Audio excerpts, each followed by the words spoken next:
Blessed and happy Monday to all of you, my dear friends, my dear brothers and sisters. Today is July 27, 2026.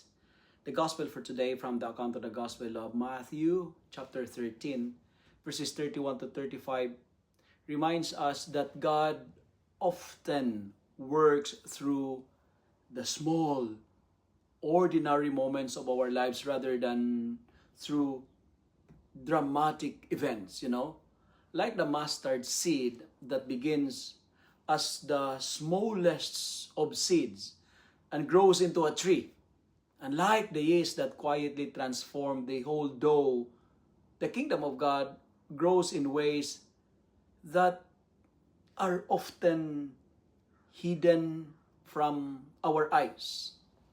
We live in a world that celebrates instant results, quick success, and visible achievements.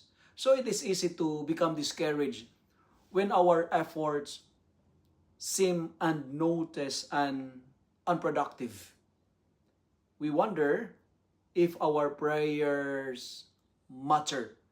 We wonder if our kindness makes a difference or if our sacrifices are worth it. Yet Jesus invites to see life through the eyes of faith. A parent patiently teaching a child to pray, a spouse choosing forgiveness over resentment, a volunteer serving without recognition, a visit to someone who is lonely and alone, maybe a phone call to encourage a friend, or a simple smile or a tap on a shoulder offered to a stranger may seem like small gestures. But you know what? These are the very seeds through which God builds His kingdom. As a priest, today's gospel reminds me that every Mass celebrated with devotion, every confession heard with compassion, every sermon or homily prepared with prayer, every hospital visit, every blessing given, and every quiet conversation with someone carrying a heavy burden is never insignificant, my dear friends. I may not always witness the fruits of these moments, but God is already at work beneath the surface, touching hearts in ways I cannot measure.